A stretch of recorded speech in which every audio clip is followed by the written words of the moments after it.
Hey everybody, this is D Hunter, bringing another action figure review. Today, we're going to look at the McFarlane DC Multiverse Batman vs Superman Dawn of Justice Armored Batman. Not only that, but this is the Platinum Chase variant. This one comes with a Kryptonite Spear and has a green glow on part of the suit. I got this guy at Target, so let's take a look at the packaging. As you can see at the top, 22 moving parts, McFarland toys, ages 12 plus.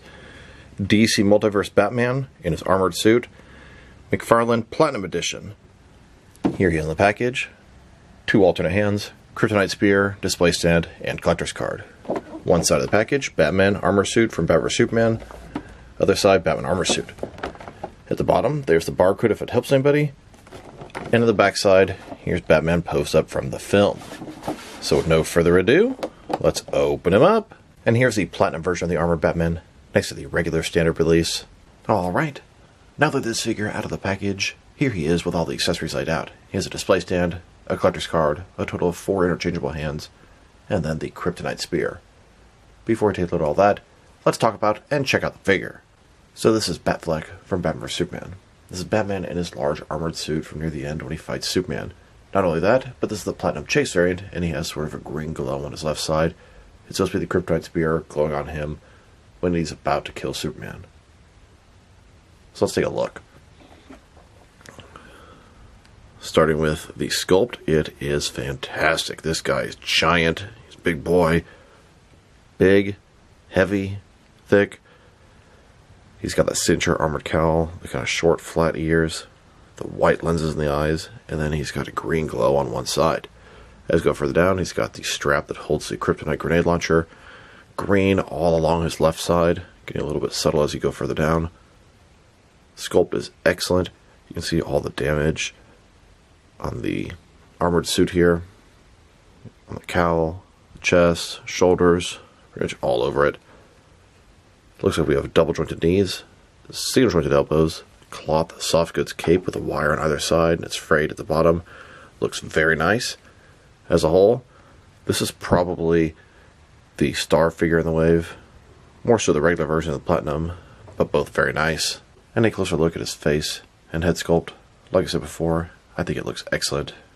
From the cowl to the mouth, it all looks on point. You can see that green glow on his left side. And then here's the figure, broken down as far as he can go, with all of his removable parts detached. Now let's check out his accessories, starting off with the boring stuff. Here's his display stand, typical McFarland display stand we've seen countless times before. And then we have the collector's card. And as you can see, it's the image of Batfleck in his armored suit from Batman vs Superman. Batman armor suit. On the back, there is a description. If you want to read that, pause now. And next for his hands, he has a total of 4 of them, 2 right hands and 2 left hands. Here he is with his first pair of hands. His right hand is a default hand, his left hand is a fist, and here's his second pair of hands. This is a pair of gripping hands, and the only other accessory he comes with is this Kryptonite Spear. He stole the Kryptonite from Lex Luthor, made a big spear with the intent to kill Superman. So, we have the Kryptonite at the top, and it's at a point where he can stab somebody. Then we have this long metal spear. You can see, you'll probably grip it here, and it has a spike on the end. Here to compare to the Kryptonite Spear that came in the 2-pack, Superman vs Doomsday. The new one is a lot darker. Here's Batman holding that Kryptonite Spear. He can hold it with either one hand or with 2. Now the Kryptonite Spear is a little bit too large, seems oversized, and it's very bendable. You can see it just sort of bends like so. And tell you the truth, I'm happy it does. I have the Kryptonite Spear from both Mafex and Mezco, and they've both broken, and I've glued them both, and they've both broken again. So hard plastic is not necessarily a great idea for this type of an accessory. I can understand why people complain that it's gummy and bendable, but honestly, I'm really happy it is in this scenario. Some other accessories that are very appropriate for the guy, and you can use to enhance this figure. These all came in the Collector's Edition 2-pack Nightmare and Armored Batman. We have the gravity launcher, the smoke grenade, and the Kryptonite grenade launcher. These were all used by Batman in his armored suit, and are very appropriate for this figure. And I wanted to talk about his cape for a second. Made of cloth soft goods, 2 bendy wires on either side, frayed on the bottom. It outstretches about this far, looks almost magnificent. And you can easily pose it, I don't know, like he's sort of flowing in the wind or something. Have one side going there, one side going there. And it can look pretty cool. Now to check out the differences and similarities between the regular version of the Armored Batman, the Platinum Chase version of the Armored Batman, and the Battle Damage 2-pack version. And they are all 100% the same figure, same sculpt, same articulation. This guy has a slightly darker paint job and green glow on the left side. And then, of course, the Battle Damage version has a different head.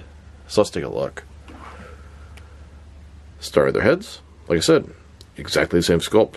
The only difference is this guy has a much darker sort of color scheme on the armor. And then he has this green glow, which is supposed to be coming off the Kryptonite Spear all along his left side. This is exactly what a Platinum Chase variant should be. A figure that is not necessary to the collection by any means, and is just a variant of an existing release. Sometimes it frustrates me when they make Platinums that are necessary for the collection. This one and the False God Superman are exactly what Platinum should be. Unnecessary chases for people like me that want everything. But not necessary pieces of the collection that are really hard to get. Like the Question, or Blue, Night Quest Azrael, etc. Now that we've taken a pretty good look at the figure and his accessories, let's check out his height. And he is a large figure. From bottom to the top of his head, standing at about 7.5 inches tall, which can translate to 19 centimeters. And if you go to the top of the ears, about 7.6 or 7.7 inches tall. And for his articulation, starting with his head, of course, it can rotate side to side. Not too much, it's kind of blocked in there by the thick armor pieces. He can look up about that far, down about that much. When looking up, sometimes his helmet will get sort of stuck in the neck. Just move forward a little bit, and then you can have him look forward or up a little bit. Shoulders on a ball joint goes out a good 90 degrees. The shoulder pads are very soft, totally move out of the way. Up, down, around. He does have that butterfly ring between his shoulder and chest, increasing the range of motion and cover up the giant gap that would be there. He's got no bicep cut, but he does have rotation in the elbow to offset that. Single jointed elbow goes in a tiny bit less than 90 degrees. His wrists can rotate, and it is hinged. He's got ball joint his torso, and I think it's hidden pretty nicely with the armor. Rotate around, forward and back. Another one is waist. Rotate around, forward and back. Between the two, pretty good range of motion. Legs completed as splits. McFarland style hip joints. Rotation is very good on this guy. Legs go forward about that much. Back not at all. Double jointed knees. And then his ankles. Forward and back. Rotate, tilt, rock, and toe articulation. I love those cleated boots. Screams that Dark Knight Returns. Here's a look at Batfleck in his armored suit, hitting the bat signal, taunting Superman. And after they have their long, drawn-out fight, here's Batman about to stab Superman with the Kryptonite Spear. And here's another look at Batman about to stab Superman with a Kryptonite Spear, glowing in green. Now let's check him out. Next to some other action figures, starting off with some other armored Batfleck figures. Here are all three versions of McFarland's armored Batfleck. We have the single release, the Platinum Chase of the single release, and the Battle Damage 2-pack version. And here he is, next to the DC Direct version. Then, with the Mezco armored Batfleck, which is probably the nicest version. And now, with the Mafex version. This one has the alternate Battle Damage head, which came with a later release. Here he is, next to the Mattel DC Multiverse version. Look at these two figures. The one on the left, $22. The one on the right, $20, from about 7 years ago. Pretty much the same price. McFarland is putting out much better product than Mattel was. And I love my Mattel DC figures. Then, next to Mattel's 6-inch basic armored Batfleck figures, they made 4 of them. There's the regular version without the helmet, blue version, and then sort of a lava or fire version. And then here are all the different versions of the armored Batfleck that I have. By Mattel, Mafex, Mezco, DC Direct, and McFarland. Here are all the figures specifically from Batman vs Superman that McFarland has made. We have the new wave of figures. Armored Batman, Nightmare Batman, and Wonder Woman. Then there's a 2-pack with Superman and Doomsday. Then there's Platinum Chase variants of the Armored Batman and Superman. And then, of course, we have the Collector's Edition 2-pack, which is a Walmart and McFarland exclusive. And we have the original Batfleck from about 6 months ago. Now, what else could they possibly make from Batman vs Superman? Well, there's a ton of stuff. I can see them doing another version of Doomsday with a bunch of spikes. Maybe Superman with heat vision eyes. Lois Lane. Lex Luthor. Now let's check them out with some other Batfleck figures. Here are all the different Ben Affleck Batman figures from Batman vs Superman. 2 Nightmare versions, 1 regular version, and 3 armored versions. And here he is, next to the Zack Snyder's Justice League versions. And here he is, with the Flash movie versions of Batfleck. Here are all the different McFarland DC Multiverse, DC Cinematic Universe, Ben Affleck Batman, Batfleck figures. They've covered pretty much every look you can possibly imagine. The only one they really need to do is the regular suit from Justice League. If they really wanted to milk it, they can make a Suicide Squad version with the rebreather. Here he is, next to 4 different McFarlane armored Batman figures from The Dark Knight Returns, which heavily inspired Batman vs Superman, in particular this armored Batfleck suit. And since this Cyborg Superman is a Platinum Chase variant, I wanted to take a look at all the different McFarland DC Multiverse Platinum Chase variants out there. Here are all the sort of older Platinum Chase variants. Gold, bronze, unpainted, and then some newer versions. And then here are all the more modern Platinum Chase variants. Pretty much all of these have come out in the past year or so.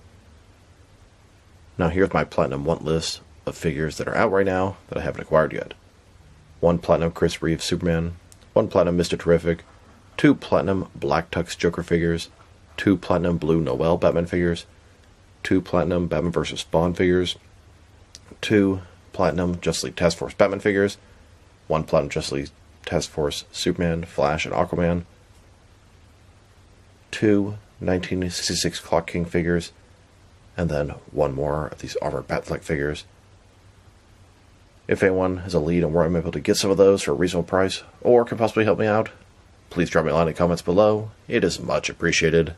Now let's check him out, next to some other recently released McFarland DC Multiverse figures. Here he is, next to the Norm Brayfogle Batman.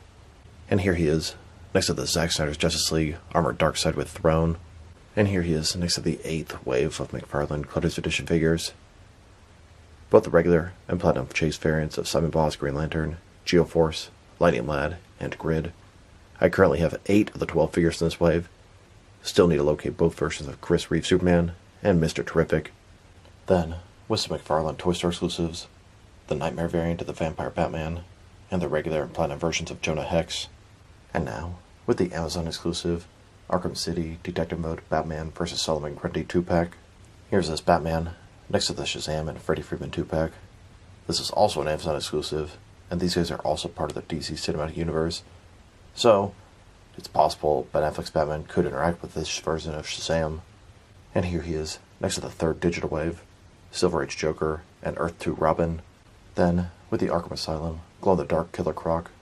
He was also an Amazon exclusive. And now, with the Walmart exclusive Action Comics Superman and Hal Jordan Green Lantern. And finally, with McFarlane's most recent Jokerized offerings, Hush, Harley Quinn, and the Last Night on Earth Batman. Now let's check him out, next to some action figures from different various companies, so we can see how he fits in both scale and style-wise, in case you want to know which lines you can mix it with. Since he's a McFarlane toy, they're typically the 7-inch scale. I'm going to start off my comparisons with some of the large action figure lines I collect, and work my way smaller. And I'm going to include as many Batman figures as I can during these comparisons. Here he is, next to several different McFarland DC Multiverse Batman figures. And now, with some Jack-specific wrestling figures, and some Diamond Select toys.